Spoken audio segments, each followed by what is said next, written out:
So you're trying to play Elden Ring Night Reign, but you're having a hard time because either the randoms that you're getting paired up with in lobbies suck, and you guys aren't even getting past like the second or third night, leading to very disappointing runs, or you decided to take on the game yourself and try solo and realize that you couldn't even make it past the first night. Now, here's the thing. I'm going to show you a very effective solo strategy for Night Reign. You can take on any Nightlord you want. This is a very consistent way to get up to that third and final night and make it up to the Nightlord. Obviously, you got to learn the bosses, but this is a very effective way to play solo. I'm going to say your biggest advantage if you're wanting to take this route is that you have Elden Ring experience already. If you don't, that's fine, but it's going to be a little bit harder on you. However, if you're kind of familiar with Elden Ring, then that's going to be your best asset when it comes to playing solo, because this game is not really built for that exactly. They've done a couple of things to make the solo experience friendly, but by and large, if you're just looking to complete the game, it's going to be easier and honestly probably a bit more fun with your friends, or at least in co-op, as that's where many of the mechanics work in tandem together. So in solo, you are a little bit nerfed, and I'm even going to say if you're confident playing solo,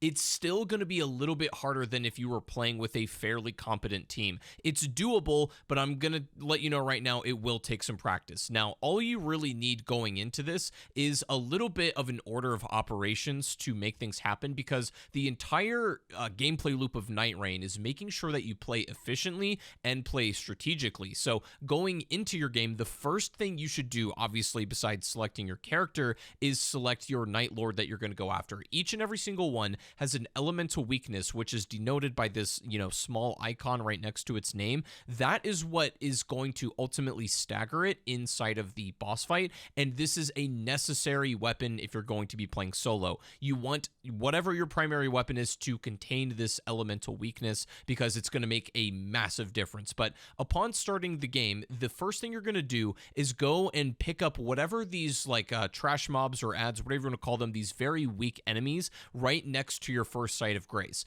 Every time you land, it's going to be a little bit different, of course, but there's always going to be a small group of weak enemies right next to you. And the reason this is the most important thing is because getting from level 1 to level 2 may be one of the most crucial moves in the entire match. Now, as far as character choice goes, you can make anything work technically, but I tend towards Wilder just because he's one of the more easy characters, and also his passive ability allows you to cheat death, which is absolutely unbelievably important in solo. You need survivability, you need to not die, because that is really the only lifeline you have. So Wilder is a good choice just because he works with a lot of, very easy strength builds and stuff like that, just easy to pick up and handle. And so I recommend starting with Wilder, but feel free to get more creative and try out different characters once you get a bit more confident and familiar with this game. But anyways, after you've gotten up to level 2, the first thing you should do is go and find one of these fortresses or ruins, or one of these small little structures. I wouldn't really go after the enemy encampments. I would stay away from those, but just one of these castles,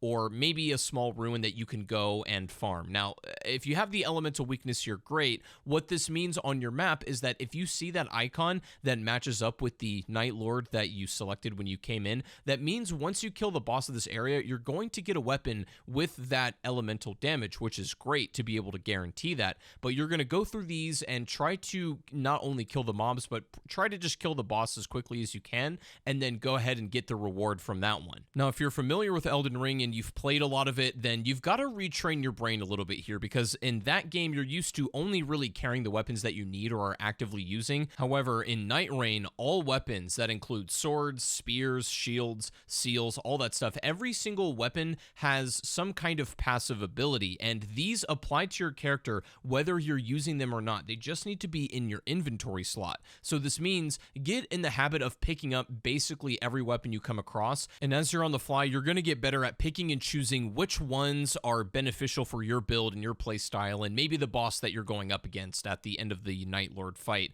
The other thing to mention with these passive abilities, though, is that if you have a weapon that has a passive ability with a hand icon, that one only means that it is active if you are holding that weapon. So most are just passive abilities no matter what, but some you do need to hold, so just be on the lookout for that icon. But once you know that, you can kind of start building your your character and kind of figuring out your passive ability strategy here. Collect as many weapons as you can, even if they don't look very good, just hang on to them until you can replace them with something better. Now, at this point, you should be around like level 3 if you've killed your first little boss in one of these ruins or something like that. And now from here, I strongly recommend killing small enemies along the way, but mark on your map where these churches are. These are the churches of America where, you know, in the real game, they give you these sacred tears, but in this game, they give you an additional flask charge. You might see 3 of them on your map, and they're usually pretty far apart from one another, but it's worth trying to get all of these in your match if possible. You're going to have to kind of optimize your route if you're going to do it, but make these a priority because these for solo are, I mean, even just in general, I mean, for co-op you need them too, but in solo they are absolutely necessary. I usually like to try to get 1 or 2 extra flask charges before the first night if I can manage, but if not, I'll definitely get it after the first night and before the second one, and then hopefully try to squeeze in a third before the Nightlord, but sometimes it happens, sometimes it doesn't. It's kind of RNG to some degree, but once you've kind of gotten up to this point, maybe you've gotten a couple of extra charges, you should be around level 4 and maybe approaching 5. Our goal is to be at least level 5, but ideally 6 if we can manage it before the first night begins. To do that, obviously, you know, clearing out either the ruins or any kind of stronghold should allow you to do that, and then hopefully by this point you have a bunch of passive abilities too. Now, eventually the first night is going to fall, and you're going to find yourself in the middle of the small circle where you're going to get your first initial wave of enemies, and then your second, like, bigger Nightlord or your main boss fight for that particular night. Now, here's the thing. I don't really have a whole lot of tips for this just because this is completely dependent on the RNG of your run, depending on, like, what boss you get or what Nightlord you're facing. There's a lot of variety of what you could be facing in this situation, so it's really hard to give general advice, but this is where Elden Ring experience really comes in handy if you've played a lot of that game, because the bosses behave just about the same. The nice thing in solo is that multiple enemies don't tend to aggro on you at once. Like, for example, here, the Tree Sentinel, there are 3 enemies in this arena, but the only main Tree Sentinel boss is focusing on me at any given time. He has an ability where he can call them to attack me, but it's very short lasting. But basically, you only have to fight enemies mostly one at a time in solo, which is very good. Being level 5, 6, or even 7 should be more than enough for most people to survive their first night. Well, my first couple of games solo, I was going into that like level 3, just wasn't really sure what I was doing, but once you've gotten your run optimized to the point where you're 5 or 6 into the first night, you should have no problem. Now, assuming you make it past the first night, what I like to do is immediately make a game plan before the fog lifts, and typically this involves me getting another flask charge, right? Finding another church if I can. And after the first night is when I personally think it's okay to start fighting field bosses. These particular field bosses are denoted by this red skull on your map, and again, these are somewhat random. They can be almost anything, anywhere, but your goal is to maybe kill as many of these as you possibly can while killing these smaller enemies along the way to each and every single one. If you can manage maybe 1 or 2 field bosses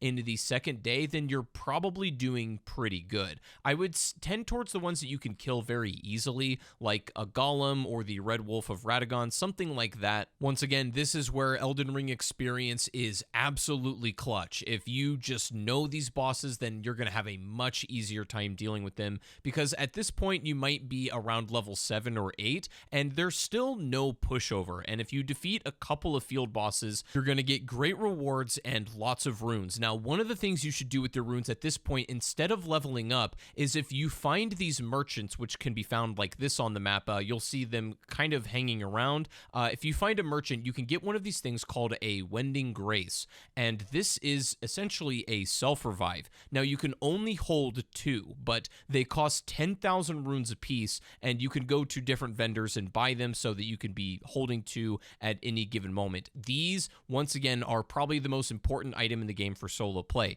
If you die, these are your only ticket back in the game during a fight. The key to efficient, effective, and timely combat in Night Rain is getting stance breaks. This is what you're going to be be going for, and especially if you're using Wilder, there's a lot of ways to achieve this. Heavy attacks are great at dealing stance damage to your enemies, and Wilder's ultimate, which is this like flame blast, keep in mind that during the entire windup of this animation, you are completely invincible. So if you want, you can choose to pull this out during a very devastating boss move, and you will most likely go right through it for its entire duration. And you'll get a ton of stance damage on the boss as well, leading to a critical or any other kind of follow-up. This is the bread and butter of defeating big bosses in this game. When it comes to selecting your bonuses after bosses, there's a lot of variables about what you should pick, but there's a couple of interesting things you might want to know. For example, if you get the bonus that says it restores HP over time, that one is great because it works sort of like the Dark Souls 2 Estus, where it just gives you a little bit over a small amount of time, and you might think that's worse, but it gives you overall more health than the instant flask. So I would definitely recommend this for definitely endurance, and especially in bosses, this can be really key to have. That's a good one. I forgot to mention, Wilder is also amazing in solo because of his movement ability with his grapple. That is definitely key. When it comes to relics, there is one that gives you an extra grapple, which will just help you get around that much quicker, but relics are very minor buffs in the grand scheme of things, so don't get too caught up in them if you don't have any good ones. Like, what really matters is how well you play and how efficient you are at killing enemies, not your relics. Like, it's not that big of a deal. I'm doing my best to show you my ideal order of operations for my match to get to the Nightlord, but one thing I will say as a solo player, stay the hell away from caves, because all they really do reward-wise is give you a smithing stone, which isn't nothing, right? Like, upgrading a good weapon to a higher rarity is going to make it significantly better, but it's usually not worth it, because after killing a couple of field bosses, or maybe even like your nighttime boss, you're going to get a better weapon anyways, and the caves are just not worth the time sink. You can get away with it in co-op when you have multiple people doing different things, but in solo, just forget about it. Now, after the first night, if you can ideally defeat 2 Nightlords and maybe do like a ruin or 2, you should be hanging somewhere around level 9, maybe 10 if you can get there. And hopefully you also have 2 of those, self-revives, those Wending Graces. These, if you have both of those in your inventory, it doesn't really matter what else you have, as long as you have, passive buffs stacked and you have maybe a couple good talismans, things like that, you should be good to go. The key to playing NIGHTREIGN solo, you can technically just defeat any Nightlord at any time, but really the key to anything, regardless of character or weapon or even Nightlord you pick, is that you need to figure out what is worth spending your time on and what things are just sadly diminishing returns.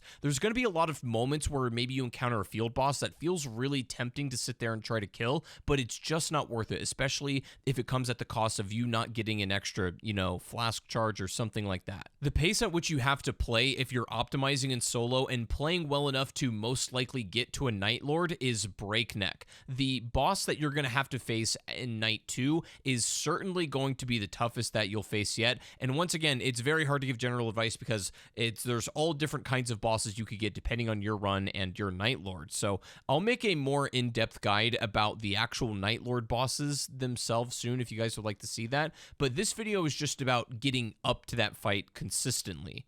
Now, I tried to explain my thought process going into each and every single run, but I think other than me explaining it, another really effective way will be to just show you. I'm going to let you just watch the rest of the gameplay and the Nightlord fight, and then you can take this one to basically anything you want after. Once you beat the first Nightlord, you have access to essentially all of them, and you can keep repeating the same strategy to consistently get to any Nightlord you want. So anyways, this is just going to be how to beat the first one. I'm going to let you guys watch the rest of the gameplay. Make sure to subscribe for more NIGHTREIGN, and I'll see you guys in a bit.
is no